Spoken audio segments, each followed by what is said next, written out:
Assalamu alaikum. Today we are doing a laparoscopic right-sided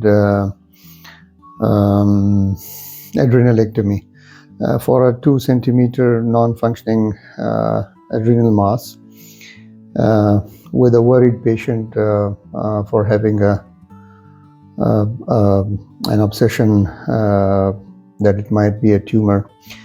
However, we are now convinced that we will perform a right-sided laparoscopic adrenalectomy. So here the important thing is that you noticed that I started the dissection and opened the peritoneum at the upper pole near the base of the liver. The importance of this step is that it avoids unnecessary manipulation of the liver, as well as it also prevents the injury of the liver. So here you can see that after the incision in the peritoneum, the liver is very well being separated from the adrenal gland. So we all know that there is a difference in the anatomy of the vasculature of the right-sided adrenal from the left side. The right adrenal vein usually drains directly into the inferior vena cava, while on the left side it is draining into the left renal vein. But here there was a little bit of variation in the anatomy. I have seen one adrenal vein which was draining into the renal vein on the right side, and I have also seen, and there is a video as well in my on my this channel, where the gonadal vein on the right side is draining into the renal vein, and that video is by the name of the clips which got stuck, and then I had to do some maneuvers to release it. So here there is another variation. You can see that the hepatic veins are being exposed here, the inferior vena cava, and this again is another small hepatic vein. Multiple hepatic veins draining into the hepatic vein as well as the inferior vena cava here. So the trick on the right side is that you dissect the adrenal gland from the upper pole of the kidney, taking in consideration the supply, the arterial supply to the kidney, and considering that in order to avoid the injury to the right renal vessels, especially the artery.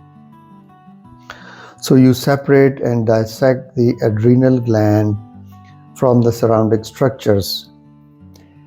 So the surrounding structures are that there is liver on the superior border, and there is kidney with the hilum on the inferior border. Then the lateral border of the adrenal gland is usually free, and there is no vital structure.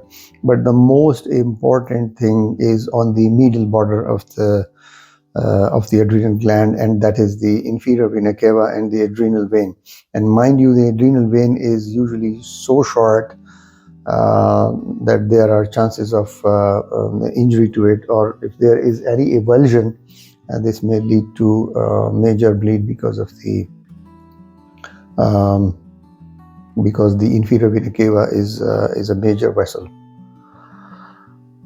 So here you saw that we dissected the superior border, then the lateral border, and then the inferior border, and we have dissected the adrenal gland from the psoas muscle as well, slowly and gradually, and now we are dissecting the inferior border of the gland.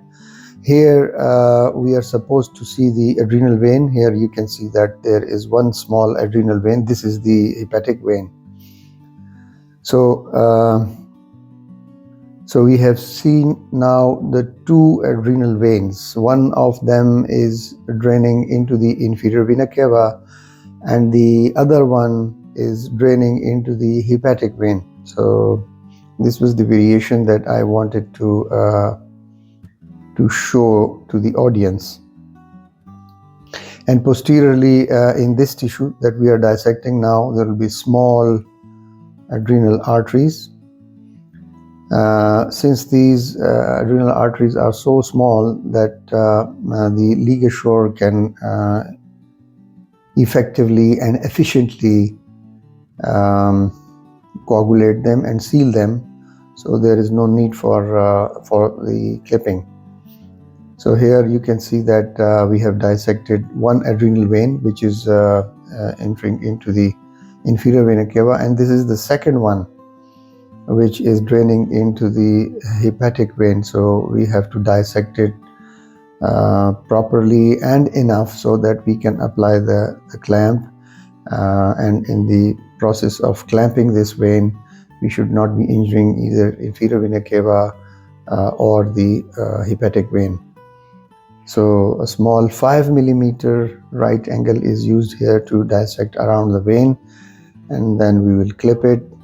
We are seeing the posterior hook of the clamp, and now we are secure. So we are now dissecting the medial border of the adrenal gland as well, taking into consideration that we have not separately dissected the adrenal artery. We must be careful in dissecting and cutting the tissue behind the renal vein, which is coming from the posterior aspect of the inferior vena cava. So most probably it will be carrying arteries. You can see the small vessels here, this one. So all these are the small branches and arterial supply of the adrenal gland. The arterial supply and the venous drainage, the sizes of it, they will also depend upon the size of the tumor. The bigger the tumor and the more complex the pathology of the adrenal gland, the larger will be the vessels. So here there is a small tumor of 2 centimeter. So that's why the vessels are, and that too is a non-functioning mass. So the vessels are not really big. It's amazing that how the laparoscopically the adrenalectomy becomes so easy, because you can sneak in with the scope and with the instruments. You can see here that we are going posterior to the liver. In open surgery, this maneuver is not possible, and we don't need any major number of assistants. So only one liver retractor is applied, and then we are dissecting this is the mass that which is behind the liver. So we are going so deep into the area where the mass is situated. Once we are around the mass, we will just use our ligashore to complete the